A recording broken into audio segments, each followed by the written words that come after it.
Class 9th economics chapter को start करने से पहले आप लोग अपनी NCERT ओपन कर लीजिएगा।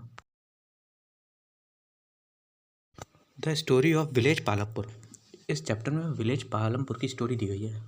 जो पालमपुर है एक हाइपोथेटिकल विलेज है, एक मनगढ़ंत बनाया गया है। इस चैप्टर में स्टोरी के माध्यम से ये समझाने की कोशिश की गई है कि विलेज का लाइवलीहुड कैसा होता है, वहाँ की एक्टिविटीज़ कैसी होती है। तो पालमपुर में फार्मिंग जो है एक मेन एक्टिविटी है। इसके अलावा कुछ लोग जो है डेयरी मतलब कि गाय भैंस पाल लेते हैं, बकरी। ट्रांसपोर्ट पे भी कुछ लोग निर्भर रहते हैं, ट्रांसपोर्ट का मतलब बैलगाड़ी चला रहे हैं, टांगा चला रहे हैं या फिर ऑटो वगैरह चलाते हैं। तो इस तरीके से ये अपनी लाइवलीहुड करते हैं। इसके अलावा ये लोग इन सारी एक्टिविटीज़ के लिए इन्हें कुछ ज़रूरतें होती हैं, जैसे कि नेचुरल रिसोर्स, जैसे उन्हें खेती करनी है तो फिर पानी चाहिए, लैंड चाहिए, मैन मेड आइटम्स चाहिए होते हैं, ह्यूमन एफर्ट मतलब इंसानी प्रयास चाहिए होते हैं, मेहनत, मनी एटसेट्रा। अब इस स्टोरी का इंट्रोडक्शन स्टार्ट होता है। पालमपुर जो है एक वेल कनेक्टेड विलेज है आसपास के गांव से और टाउन से। रायगंज एक बड़ा विलेज है जो कि पालमपुर से 3 किलोमीटर दूर है, और एक शाहगंज नाम का टाउन है जो कि पालमपुर से कनेक्टेड है एक रोड के माध्यम से, एक ऑल वेदर रोड, मतलब हर मौसम में चलने वाली रोड, यानी बारिश हुई तो ख़राब हो गई। इस सड़क पे अगर जाओगे आप तो फिर बुलक कार्ट दिख जाते हैं, मतलब बैलगाड़ी, टांगा दिख जाते हैं, बोगी दिख जाती हैं जिसमें गुड़ और आदि लदा हुआ होता है। मतलब कि वो लोग फार्मर्स जो है इन सारी चीज़ों को, इन कमोडिटीज़ को मार्केट में बेचते हैं बुलक वुलक के माध्यम से, बुलक कार्ट्स के माध्यम से। जीप्स दिख जाती हैं, ट्रैक्टर और मोटरसाइकिल एक्सेट्रा दिखती रहती हैं। ये जो विलेज है, इस विलेज में 450 फैमिलीज़ रहती हैं, जिसमें से 80 फैमिली अपर कास्ट से बिलोंग करती हैं, और 1/3 और इनके पास, इन 80 फैमिली के पास मेजॉरिटी लैंड है। मतलब विलेज की जितनी भी भूमि है उसमें ज़्यादातर लैंड इनके पास है। और ऐसी कम्युनिटी रहती है जो दलित्स की, वो केवल 1/3 पॉपुलेशन का हिस्सा है, और ये विलेज में आउटसाइड रहती है, मतलब कॉर्नर में रहती हैं, विलेज के कोने काने में। ज़्यादातर इनके जो घरों में बिजली तो है, और इनके जो एससी हैं, एससी के घर जो है मिट्टी इट्टी से बने हुए हैं, मड एंड स्ट्रॉ से बने हुए हैं। इन लोगों के घरों में बिजली है, और ये लोग बिजली का इस्तेमाल ट्यूबवेल को रन करने में करते हैं फील्डों में। वेरियस स्मॉल बिजनेसेस रन करे जाते हैं पालमपुर में। जो ये डिस्क्रिप्शन था, इससे ये पता चलता है पालमपुर जो है एक well developed system of road है, ट्रांसपोर्ट है, इलेक्ट्रिसिटी है, इरीगेशन है, स्कूल, हेल्थ केयर सेंटर, मतलब विलेज में जो चीज़ें होनी चाहिए वो है। तो उन्हें विलेज की डेवलपमेंट को बताया है, और विलेज की इकोनॉमी कैसे चलती है, इन सब चीज़ों को बताया गया है। पालमपुर की जो स्टोरी है वो एक इमेजिनरी स्टोरी है। इसमें इंडिया के अगर पार्ट से देखो तो इंडिया में क्या क्या होता है, तो फार्मिंग इंडिया में भी एक मेन एक्टिविटी होती है वहाँ की इनकम के लिए। और कुछ और भी एक्टिविटीज़ करते हुए लोग देखे जाते हैं, जैसे कुछ लोग छोटी मोटी दुकान खोल लेते हैं, ट्रांसपोर्ट वगैरह करते हैं या मैन्युफैक्चरिंग करते रहते हैं। तो इस तरीके की एक्टिविटीज़ बताई गई हैं। Aim of production. प्रोडक्शन का एम क्या होता है? प्रोडक्शन का एम होता है गुड्स और सर्विसेज को ऑफर करना लोगों को, और उसके बदले में पैसे कमाना।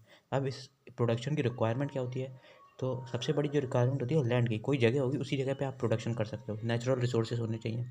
इसके अलावा लेबर्स की ज़रूरत होती है, फिक्स्ड कैपिटल की ज़रूरत होती है। अब लैंड में उन्होंने जोड़ दिया है, नेचुरल रिसोर्सेज की भी ज़रूरत पड़ती है। जैसे अगर वुडन बेस्ड कोई इंडस्ट्री है तो उसमें लकड़ी, फॉरेस्ट की लकड़ियों की ज़रूरत पड़ेगी, वाटर की ज़रूरत पड़ेगी, लेबर की ज़रूरत पड़ेगी। लेबर भी 3 तरीके की होती है, स्किल्ड लेबर, मैनुअल लेबर, या फिर एजुकेटेड। एजुकेटेड में प्रोफेशनल मैनेजमेंट का काम करवाया जाता है, स्किल्ड में कारपेंट्री वगैरह करवाती है, और मैनुअल लेबर में जो उठावा दरी का काम करवाया जाता है। फिजिकल कैपिटल जो होते हैं 2 भागों में बँटे होते हैं, एक फिक्स्ड और दूसरा होता है वर्किंग। फिक्स्ड वो जैसे टूल्स या मशीन एक बार खरीद ली, कब किसी की इंडस्ट्री ने या फैक्ट्री ने, उसके बाद उसे दोबारा खरीदने की ज़रूरत नहीं है काफ़ी समय तक। दूसरी होती है वर्किंग कैपिटल। वर्किंग कैपिटल यानी मनी या रॉ मटेरियल, जिन्हें हर थोड़ी थोड़ी देर बाद वापस लाना पड़ता है। इसके अलावा एक चौथी भी रिक्वायरमेंट होती है ह्यूमन कैपिटल, ये आगे वाले चैप्टर में है। ह्यूमन कैपिटल का काम होता है ये सारी जो लेबर और लैंड वगैरह है इनको सबको एक साथ यूज़ करना, और कंपनी या फैक्ट्री को आगे बढ़ाना। किसी भी प्रोडक्शन को चलाया जाता है लैंड, लेबर और फिजिकल कैपिटल की मदद से, और ह्यूमन कैपिटल की मदद से। इन चारों चीज़ों को मिला के बोला जाता है factor of production. Land, labour, physical capital और ह्यूमन कैपिटल को मिला के बोला जाता है फैक्टर्स ऑफ प्रोडक्शन। इस चैप्टर में स्टोरी के माध्यम से हम लोग समझेंगे कि क्या क्या है ये सारी चीज़ें। लैंड फैक्टर को समझेंगे, लेबर फैक्टर को समझेंगे, और फिजिकल कैपिटल को समझेंगे। ह्यूमन कैपिटल को आगे वाले चैप्टरों में पढ़ा जाएगा। इस चैप्टर में आगे फिजिकल कैपिटल को कैपिटल कह के लिखा गया है, तो हम लोग भी सिर्फ कैपिटल कह के ही समझेंगे आगे एनसीईआरटी में। Farming and Palampur.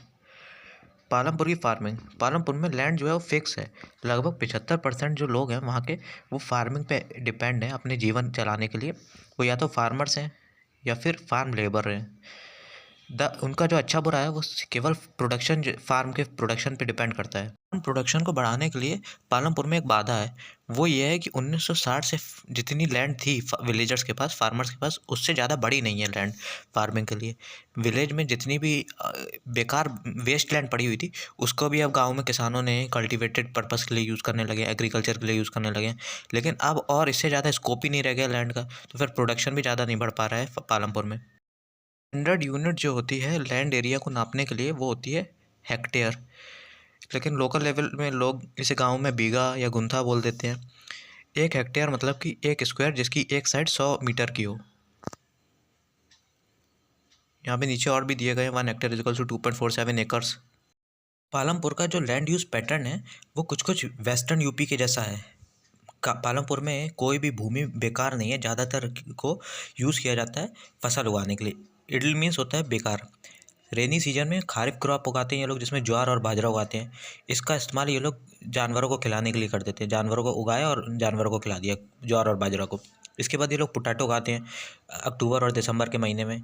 विंटर के महीने में ये लोग राबी की फसलें उगाते हैं, जिसमें वीट होता है। वीट को ये लोग खुद खा लेते हैं, थोड़ा बहुत फैमिली नीड्स के लिए रख लेते हैं, और बचे हुए को रायगंज के मार्केट में जाके बेच दिया करते हैं।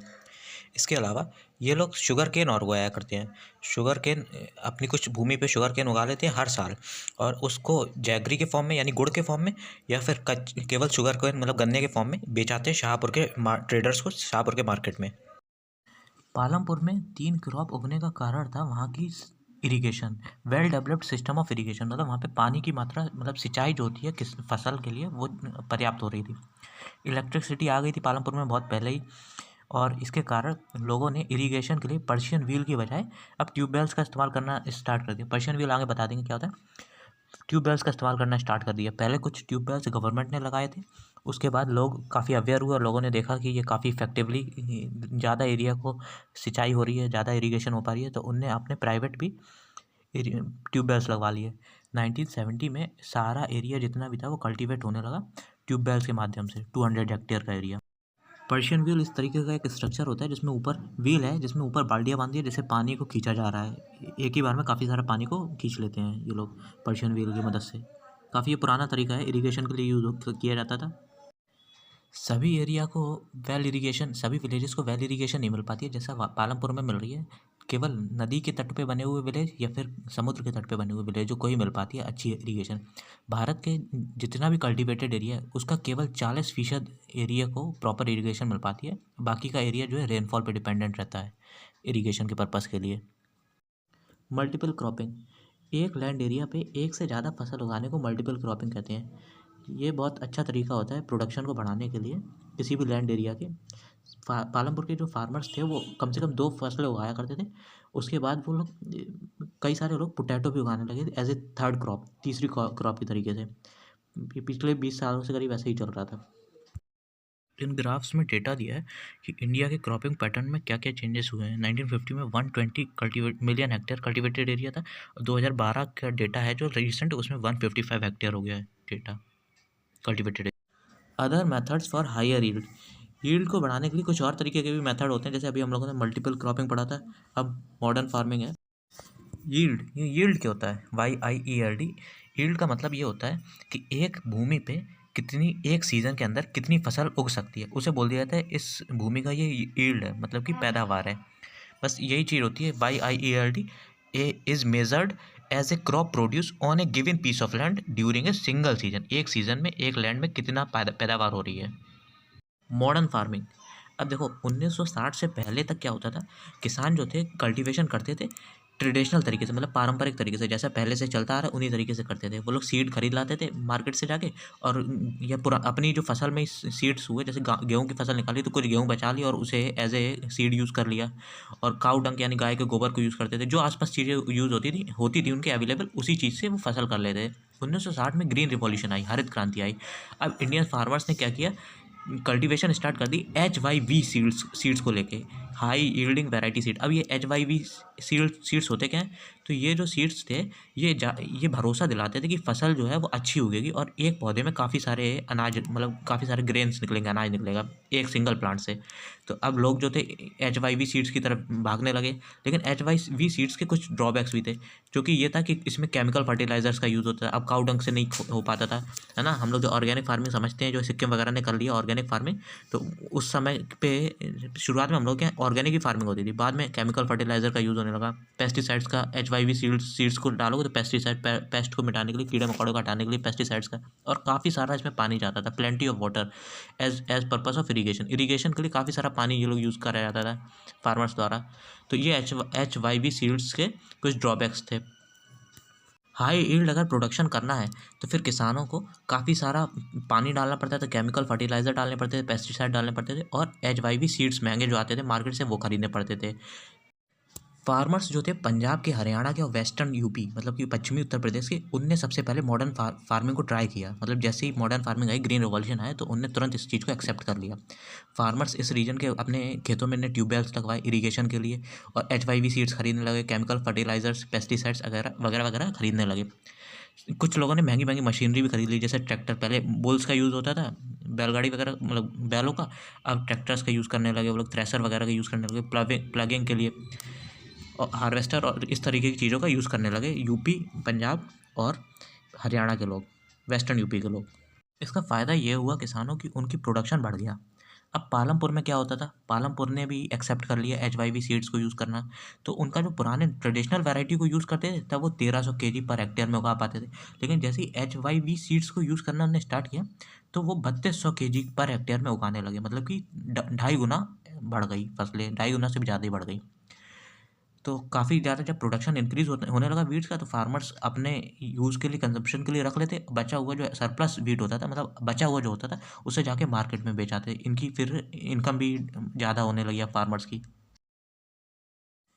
Production of pulses and wheats in tons, मतलब ये दिखाया गया है 1965 से 1966 के बीच में दालों का प्रोडक्शन 10 मिलियन टन्स होता था, और वीट का भी 10 मिलियन टन्स होता था। ग्रीन रिवॉल्यूशन के बाद की बात हो रही है। लेकिन 2014 और 15 में देखो तो दालों का प्रोडक्शन 17 मिलियन टन्स हो गया, और वीट का देखिए 89 मिलियन टन्स। मतलब वीट के प्रोडक्शन में काफ़ी ह्यूज डिफ्रेंसिएशन, मतलब डिफरेंस है। पहले 10 होता था, अब 89 हो गया है। पल्सेस में ज़्यादा चेंज नहीं आया है। Will the land sustain, sustain means होता है जीवित रहना। क्या भूमि जो होती है, ज़मीन जो होती है, क्या हमेशा जीवित रहती है? तो लैंड एक नेचुरल रिसोर्स है, और नेचुरल रिसोर्स का इस्तेमाल करते वक्त हमें बड़ा केयरफुल रहना चाहिए, मतलब सावधान रहना चाहिए, उसका मतलब एक्सप्लॉइटेशन ना हो जाए। अब साइंटिफिक रिपोर्ट ऐसा इशारा करती हैं कि मॉडर्न फार्मिंग मेथड जो लाया गया है, जो पेस्टिसाइड और केमिकल वाला, उसके कारण नेचुरल रिसोर्सेज काफ़ी ओवर यूज़ हो रहे हैं। जैसे पानी भी काफ़ी लगता है, इरीगेशन होती है HYV सीड्स के लिए। ये बताने की कोशिश की है साइंटिफिक रिपोर्ट्स ने। कई सारे एरियाज़ में ग्रीन रिवॉल्यूशन के कारण सॉइल की फर्टिलिटी ख़त्म होती गई है। केमिकल यूज़ काफ़ी ज़्यादा हो रहा था, जिसके कारण सॉइल की फर्टिलिटी जो नेचुरल वाली होती है वो ख़त्म हो गई। और ग्राउंड वाटर के लिए ट्यूबवेल्स लगा लिए गए। ज़्यादा पानी चाहिए होता है HYV सीड्स में, तो ट्यूबवेल लगाए गए, जिससे वाटर टेबल यानी कि ग्राउंड वाटर लेवल जो होता है वो भी कम होने लगा। एनवायरनमेंट रिसोर्सेज जो होते हैं, जैसे कि सॉइल की मतलब मिट्टी की उर्वरकता, फर्टिलिटी, ग्राउंड वाटर, ये सब एकदम से ख़त्म होने लगे। और एक बार अगर ये ख़त्म हो जाते तो उन्हें दोबारा रिस्टोर करना बड़ा मुश्किल होता है। हो तो जाते हैं, रीन्यूएबल होते हैं, लेकिन बहुत टाइम लगता है इन्हें रिस्टोर होने के लिए। तो ये इन्वायरमेंट पे भी एक बड़ा इम्पैक्ट डालते हैं। तो फर्टिलाइज़र्स जो डाले जाते हैं खेतों में, वो पानी में मिला के डाले जाते हैं, और तो वो मिनरल्स जो होते हैं वो पानी में मिल जाते हैं और मिट्टी में डाल दिए जाते हैं, जिससे फसल जो होती है एकदम से बढ़ने लगती है। लेकिन इन केमिकल फर्टिलाइज़र्स का कुछ ड्रॉबैक्स हैं, जैसे कि वो मिट्टी को ख़राब कर देता है। अब मिट्टी से मिनरल्स निकल के पानी में चले जाते हैं, ग्राउंड वाटर में चले जाते हैं, रिवर में चले जाते हैं, लेक में, तो वाटर को भी पॉल्यूट कर देता है। इसके अलावा अगर केमिकल फर्टिलाइज़र को डालोगे मिट्टी में, तो मिट्टी की जो बैक्टीरियाज होते हैं, गुड बैक्टीरिया, वो भी मर जाते हैं, माइक्रो ऑर्गेनिज्म मरने लगते हैं। केचुए वगैरह जो होते हैं मिट्टी में नेचुरली, उन पे भी इम्पैक्ट पड़ता है। This means time after their use, मतलब एक समय के बाद सॉइल जो है कम फर्टाइल हो जाती है। ये जो रिपोर्ट है वो डाउन टू अर्थ की है। डाउन टू अर्थ एक मैगजीन है, गूगल पे आप लोग सर्च कर। कंजप्शन जो केमिकल फर्टिलाइज़र का सबसे ज़्यादा है वो पंजाब स्टेट में है, इंडिया में। कंटिन्यूस यूज़ जो हो रहा है केमिकल फर्टिलाइज़र का, लगातार जो यूज़ हो रहा है, उसके कारण वहाँ की सॉइल हेल्थ पे भी, सॉइल की सेहत पे भी असर पड़ रहा है। पंजाब के फार्मर भी मजबूर है ऐसा करने, क्योंकि उनको हाई प्रोडक्शन चाहिए, प्रोडक्शन उनका हाई हो जाए, इसलिए वो ऐसा करते हैं। How is land distributed between the farmers of Palampur? Palampur के फार्मर्स के बीच में भूमि को किस तरीके से बटी हुई है? तो फिर ये कहा गया है, बदकिस्मती है, मतलब अनफॉर्चुनेटली एग्रीकल्चर, जो जो भी लोग एग्रीकल्चर में इंगेज हैं उनके पास बराबर बराबर लैंड नहीं है कल्टीवेशन के लिए। पालमपुर में 450 फैमिली रहती हैं, जिसमें से 150 फैमिली 150 फैमिली ऐसी हैं जिनके पास लैंड ही नहीं है, और वो फैमिली हैं दलित लोगों की, दलित परिवारों की। और जो बची हुई फैमिली हैं 450 में से 150 के पास तो लैंड ही नहीं है, और 300 जो बची हैं उनमें से 200 फैमिली ऐसी हैं जो कि छोटे छोटे प्लॉट्स में कल्टीवेशन करनी है, जिनका साइज 2 हेक्टेयर्स से भी कम है। और उन प्लॉट में वो कल्टीवेशन तो करती हैं, लेकिन उससे ज़्यादा इनकम वो जनरेट नहीं कर पाती, बस अपनी फैमिली नीड ही कंप्लीट कंजप्शन कर पाती होंगी। ये फिगर दिखाया गया है, इसमें ये बताया गया कि पालमपुर के गांव में किसानों की को किस तरीके से प्लॉट डिवीजन दिया गया है। कुछ लोगों के पास कितने बड़े हैं और कुछ लोगों के पास, जो आप लेफ्ट और राइट साइड में अपर साइड में देखिए, तो बिल्कुल ही छोटे छोटे प्लॉट्स दिए गए हैं। पालमपुर में केवल 60 फैमिलीज ऐसी हैं जो मीडियम और लार्ज फार्मर की हैं, जिनके पास 2 हेक्टेयर्स से ज़्यादा की लैंड है, जिनकी मतलब जो भूमि है वो 2 हेक्टेयर से भी ज़्यादा की है। और कुछ किसान ऐसे भी अमीर हैं जिनके पास 10 हेक्टेयर और उससे भी ज़्यादा की लैंड रखते हैं। तो ओवरऑल इस तरीके से उन्हें डिवाइड किया है। 150 के पास बिल्कुल नहीं है, और 240 के पास 2 हेक्टेयर तक है, और बचे हुए 60 के पास 2 हेक्टेयर है या 2 हेक्टेयर से ज़्यादा है, और कुछ ऐसे भी हैं एक आध होंगे जिनके पास 10 हेक्टेयर से भी ज़्यादा लैंड है। 1960 की एक स्टोरी दी है जिसमें गोविंद नाम का एक फार्मर था जिसके पास 2.5 हेक्टेयर्स की लैंड थी। ज़्यादातर लैंड जो थी वो अनइरीगेटेड थी, मतलब सिंचाई रहित थी। वो अपने 3 बेटों की मदद से उस भूमि में फसल उगाया करता था, उस लैंड में फसल को कल्टीवेट किया कर सकता था करता था। लेकिन फिर भी उसकी इनकम जो थी ज़्यादा अच्छी नहीं जनरेट हो पाती थी। कारण था कि लैंड ही काफ़ी छोटी है, उसमें क्या कर लेगा। कुछ समय के बाद गोविंद की डेथ हो जाती है, और उसकी जो लैंड थी वो 3 बराबर बराबर भागों में बांट दी जाती है, 0.7 हेक्टेयर, 0.7 हेक्टेयर और 0.75 हेक्टेयर मतलब। अब उनके बेटों के पास चली गई लैंड। बेटों ने इम्प्रूव्ड इरीगेशन, मतलब इरीगेशन को अच्छा कर लिया, मॉडर्न फार्मिंग मेथड यूज़ करने लगे, मतलब HYV सीड वगैरह यूज़ करने लगे। लेकिन फिर भी गोविंद के बेटे जो थे उनकी भी मतलब इतना पैसा नहीं कमा पा रहे थे कि वो अपना जीवन चला सकें, मतलब लिविंग चला सकें, अपनी लिविंग स्टैंडर्ड अच्छा कर सकें, ऐसा नहीं था। फिर उनने और एडिशनल वर्क ढूंढने लगे, मतलब कहीं शहरों वहरों में जाके कुछ काम हम करने लगे होंगे, लेबर वगैरह जो करते हैं, इस तरीके से अलग अलग काम ढूंढने लगे। इसमें इंडिया का डेटा दिया गया है। ये डेटा मेरे पास जो है बुक, उसमें 2006 का है। आपके पास अगर अपडेटेड बुक हो तो उसमें डेटा भी अपडेट हो गया होगा। अब इस ग्राफ में ये समझाया गया है कि 80% गरीब किसान हैं टोटल, और 20% अमीर किसान हैं। दूसरे वाला पढ़िए, नंबर ऑफ़ फार्मर्स वाला ग्राफ। उसमें ये दिखाया गया 80 पर जो भी जितने भी किसान हैं उनमें से 80% गरीब हैं और 20% अमीर हैं। अब जो 20% अमीर जो तबका है किसानों का, उनके पास जितनी भी भूमि पे कृषि होती है उसका 64% उनने ऑक्यूपाई कर रखा है। और जो गरीब 80% है उनके पास केवल टोटल लैंड का 36% है एरिया जिस पे वो कल्टीवेशन करते हैं। लैंड के बाद जो दूसरा इम्पॉर्टेंट फैक्टर होता है वो लेबर का, मज़दूर कहाँ से आएंगे। तो फिर फार्मिंग में काफ़ी सारे हार्ड वर्क की ज़रूरत होती है, काफ़ी मेहनत की ज़रूरत होती है। तो स्मॉल फार्मर जो है वो अपनी फैमिली के साथ मिलकर फसलें उगा लेते हैं, लेकिन जो मीडियम और लार्ज फार्मर होते हैं उन्हें लेबरर्स की ज़रूरत पड़ती है फील्ड में काम करने के लिए। फार्म लेबर आती कहाँ से? तो ये जो फार्म लेबर है वो या तो लैंडलेस फैमिलीज से आती है, ऐसी फैमिली जिनके पास लैंड ना हो, या फिर स्मॉल फील्ड हो उनके पास से आती है। इनका कोई राइट नहीं होता, जो क्रॉप उगी है उसमें वो मांग नहीं सकते ये हमें दे दो थोड़ी सी, फार्मर से, बड़े फार्मर से। इनको वेजेस दी जाती हैं, इसमें या तो कैश दे देते हैं या थोड़ी बहुत फसल का जो निकला वो दे देते हैं एज ए सेल वेजेस। कभी कभी इनको जो बड़े फार्मर्स होते हैं वो कुछ खाने के लिए भी दे देते हैं। अब इनको जो वेजेस मिलती हैं वो डिफरेंट डिफरेंट होती हैं। जैसे किसी चावल की खेती के लिए जो वेजेस होगी वो अलग होगी, और गेहूं की खेती के लिए अलग होगी। या फिर एक्टिविटीज़ क्या कर रहे हैं, जैसे अगर बोने के लिए, गेहूं को बोने के लिए जो वेजेस होगी वो अलग होगी, और हार्वेस्टिंग यानी काटने के लिए जो होती है वेजेस वो अलग है। इस तरीके से अलग अलग चीज़ों वर्क के लिए अलग अलग लेते हैं। इसके अलावा जो वेरिएशन है ड्यूरेशन ऑफ एम्प्लॉयमेंट वो भी अलग है। जैसे एक दिन के लिए भी कभी कभी लेबर्स की ज़रूरत पड़ती है, जिसे दिहाड़ी मजदूर बोले जाते हैं, डेली वेजेस। और दूसरा एक होल ईयर के लिए भी ज़रूरत पड़ती है। अब यहाँ पे डाला नाम के किसान की कहानी दिखाई गई, मतलब एक लेबर की कहानी दिखाई गई है। ये पालमपुर में डेली वेजेस लेबर है। वैसे तो पालमपुर में रेट जो है डेली वेजेस का वो 115 रुपया पर दिन का है, लेकिन डाला कभी 80 रुपया भी कभी कभी कमा लेता है, 80 ही रुपये मतलब कमा पाता है कभी कभी। ऐसा इसलिए कि पालमपुर में कंपटीशन बहुत है। अगर एक लेबर जाता है, कहता है कि हमको 115 रुपये चाहिए, तो दूसरा आके कह देता है हम 100 में ही कर देंगे, तीसरा आके कह दिया हम 80 में कर देंगे। इस तरीके से उसको पैसे कम मिल पाते हैं। तो ये अपनी बात कर रहा है, रामकली नाम की उसकी एक फ्रेंड है, उससे, वो भी एक लेबर है, फार्म लेबर है, उससे इस सिचुएशन को बता रहा है। और ये भी बात बताई गई कि जो रामकली की भी कुछ समस्याएं, जैसे कि जो मशीन वगैरह खरीदी जा रही है, जिससे इन लोगों का एम्प्लॉयमेंट कम होता जा रहा है, लेबर्स की ज़रूरत कम होती जा रही है। Capital needed in farming. अब फार्मिंग में जो मनी की ज़रूरत पड़ती है उसके बारे में बात करी गई है। मॉडर्न फार्मिंग में कैपिटल की ज़्यादा ज़रूरत पड़ती है, क्योंकि HYV सीड्स की यूज़ होता है, फर्टिलाइज़र पेस्टिसाइड खरीदने पड़ते हैं। तो पहले में दिया गया है कि कई सारे जो गरीब स्मॉल फार्मर्स होते हैं, वो पैसों को उधार लेते हैं सबसे पहले खरीदने के लिए, जैसे बीज खरीदने गए या फिर पेस्टिसाइड या फर्टिलाइज़र्स खरीदने जाते हैं, तो फिर इन्हें पैसों को उधार लेना पड़ता है। ये पैसे उधार किससे लेते हैं? तो मनी लेंडर्स से ले लिए, छोटे मोटे जो व्यापारी हैं जिनसे खरीदने गए कुछ, उनसे ले लिए, या फिर बड़े फार्मर्स से ले लिए। दूसरे में दिया गया है कि जो मीडियम या लार्ज फार्मर होते हैं, वो पैसे को उधार नहीं लेते हैं, वो अपनी पुरानी सेविंग्स से ही काम चला लेते हैं। अब वो उनके पास सेविंग कैसे इकट्ठी होती है, ये हम आगे वाले सेक्शन में पढ़ेंगे। अब सविता नाम की एक फीमेल फार्मर है, स्मॉल फार्मर, उसकी स्टोरी दी गई है।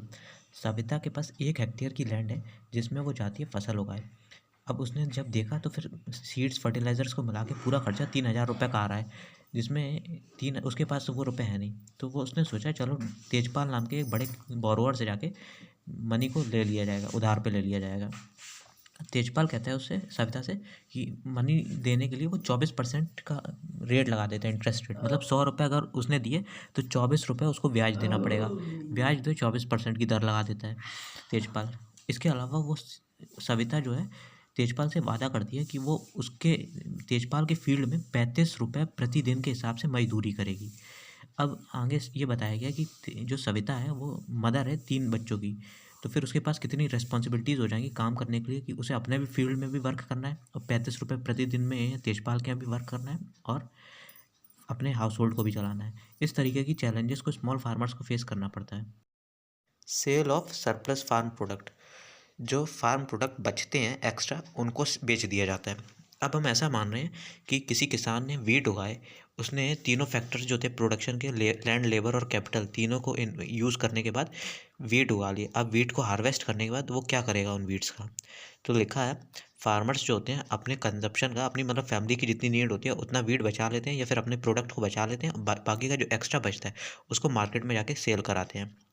जो छोटे फार्मर्स होते हैं, जैसे कि सविता और गोविंद के जो बेटे दिखाए गए थे पिछले मतलब पीछे वाले पार्ट में, उनके पास बहुत कम वीट बचता है फैमिली की नीड के निकालने के बाद, तो वो अपना ज़्यादा नहीं बेच पाते हैं। लेकिन जो बड़े फार्मर्स होते हैं वो ज़्यादातर अमाउंट वीट का बेच दिया करते हैं टाउन साउंस में, शॉपकीपर्स के पास, with the help of bullock cart वगैरह को, मतलब बुलक कार्ट बैल गाड़ियों पे अपना लाद देते हैं और फिर उसके बाद मार्केट में बेचाते हैं। अब तेजपाल सिंह की स्टोरी बताई गई है। तेजपाल सिंह एक लार्ज फार्मर है पालमपुर का, जो 350 कुंटल गेहूँ उगाता है एक्स्ट्रा फैमिली नीड के अलावा, और उसे जाके मार्केट में बेचाता है, रायगंज के मार्केट में बेचाता है, जिससे उसकी गुड अर्निंग, अच्छी अर्निंग हो जाती है। अब तेजपाल को जो पैसे मिले हैं अर्निंग करने के बाद, उसका वो क्या करता है? तो तेजपाल उन पैसों को बैंक में अपने डिपॉजिट कर लेता है। तेजपाल जैसे जो बड़े फार्मर्स होते हैं अपनी, और ये उन्हें उन सेविंग्स से अगले साल वो अपने लिए प्रोडक्ट खरीद लेता है, जैसे कि फार्म सीड्स वगैरह चाहिए, या फिर पेस्टिसाइड फर्टिलाइज़र्स वगैरह। और उसके अलावा जो और पैसा बचता है उनको सविता जैसी जो छोटे किसान होते हैं उनको दे देता है लोन के तौर पे, जैसे पिछली बार हम लोगों ने पढ़ा दिया था उसने। इसके अलावा वो ट्रैक्टर भी कभी कभी खरीद लेता है अपनी फिक्स्ड कैपिटल को बढ़ाने के लिए। कुछ और जो छोटे मोटे किसान होते हैं वो ट्रक्स खरीद लेते हैं, कैटल खरीद लेते हैं, फिर बफलो खरीद लेते हैं। इस तरीके की छोटी मोटी चीज़ें खरीद लेते हैं, जो अर्निंग उनको सेविंग हुई होती है उससे। पालमपुर में जो 25% लोग हैं वो नॉन फार्म एक्टिविटीज़ में इंगेज्ड हैं, जैसे कि डेयरी वगैरह में। तो पहला है डेयरी। डेयरी जो है बहुत कॉमन है वहाँ पे पालमपुर में। लोग भैंस पालते हैं सामान्य तौर पे और घास खिलाते हैं भैंस को, और कभी कभी ज्वार और बाजरा जो कि रेनी सीजन की क्रॉप है उसको भी खिलाते हैं। पालमपुर के लोग अपने भैंस के दूध को रायगंज में जाके सोल्ड कर देते हैं, और ये आसपास के विलेज के जो लोग आते हैं उनको सोल्ड कर देते हैं। और शाहपुर के 2 ट्रेडर्स ने कलेक्शन कम चिलिंग सेंटर्स खोल लिए हैं रायगंज में, जहाँ पे इन किसानों का दूध जाता है, मतलब पालमपुर के लोगों का दूध जो है बिकने के लिए जाता है शहरों और कस्बों तक। दूसरा है स्मॉल स्केल मैन्युफैक्चरिंग। करीब 50 लोग हैं पालमपुर में जो मैन्युफैक्चरिंग करते हैं। ये कोई बड़ी मैन्युफैक्चरिंग नहीं करते हैं जैसे बिग फैक्ट्रीज़ में होती है टाउन में या सिटीज़ में, शहरों वहरों में जो बड़ी बड़ी फैक्ट्रीज़ लगी होती हैं, उस तरीके की मैन्युफैक्चरिंग पालमपुर के लोग नहीं करते हैं। पालमपुर के लोग सिंपल प्रोडक्शन करते हैं और उसमें वो फैमिली की लेबर्स के मदद से ही, मतलब घर के लोगों की मदद से ही प्रोडक्शन कर लेते हैं। जैसे दिया वगैरह बना लेते होंगे और उन्हें लेबर हायर करने की भी ज़रूरत बहुत ही कम पड़ती है, बहुत ही ज़्यादा कम। अब एक आगे स्टोरी दी है मिश्री लाल की। मिश्री लाल मार्केट से जाके एक mechanical sugar cane crushing machine खरीद के लेके आया है जो कि बिजली से चलती थी। उसने अपने फील्ड में उसे सेट कर लिया। अब शुगर क्रशिंग जो पहले के टाइम में बुलक्स के मतलब बैलों की मदद से किया जाता था, लेकिन अब मशीन आ गई है तो लोग उसी को ज़्यादा प्रेफर करने लगे। मिस्ट्री लाल जो है अब आसपास के लोगों से शुगर केन खरीद लेता है अपने आसपास के किसानों से, और उसको क्रश करके गुड़ बना देता है और मार्केट में वो बिक जाता है। जो गुड़ है वो मार्केट में बिक जाता है, ट्रेडर्स शाहपुर के ट्रेडर्स जो हैं उसे खरीद लेते हैं। इससे मिस्री लाल भी 4 पैसे कमा लेता है। Shopkeepers of Palampur. पालमपुर में कुछ लोग शॉपकीपर्स हैं। ये लोग शहरों में जाके होलसेल मार्केट से प्रोडक्ट खरीद लाते हैं, गांव में लाके इसे बेच दिया करते हैं। कुछ इनके जनरल स्टोर टाइप के होते हैं, जैसे विलेजेस में हम लोगों ने भी देखे हैं। कुछ आइटम्स बेच देते हैं जैसे कि राइस रख लिया, वीट रख लिया, sugar, tea, oil, biscuit, soaps, toothpaste, batteries, candles, notebooks, pen, pencil etcetera. इस तरीके की चीज़ें वो बेचा करते हैं। जिन परिवारों के घर बस स्टैंड के नज़दीक हैं, गांव में बस स्टैंड के नज़दीक हैं, वो लोग उस जगह का फ़ायदा उठाते हुए वहाँ पे कुछ ईटेबल आइटम लगा लिए, मतलब समोसे टाइप की कोई चीज़ लगा ली, बेचने लगे। इस तरीके का करते हैं। ट्रांसपोर्ट ए फास्ट डेवलपिंग सेक्टर। तो पालमपुर से रायगंज की जो सड़क जाती है उसमें कई सारे रिक्शा वाला, टांगा वाला, जीप, ट्रैक्टर, ट्रक ड्राइवर और कुछ सारे लोग जो हैं वो बुलक कार्ट, बैलगाड़ी चलाते हैं, बोगीज वगैरह चलाते हुए दिख जाते हैं। ट्रांसपोर्ट पालमपुर में एक डेवलपिंग सेक्टर है। कई सारे लोग पिछले कुछ सालों में बहुत तेज़ी से इसकी तरफ अट्रैक्ट करें और ये लोग ट्रांसपोर्ट लोगों को बैठाल के या फिर गुड्स को लेके एक जगह से दूसरी जगह ट्रांसपोर्ट करते हैं, इसके बदले में पैसे कमा लेते हैं।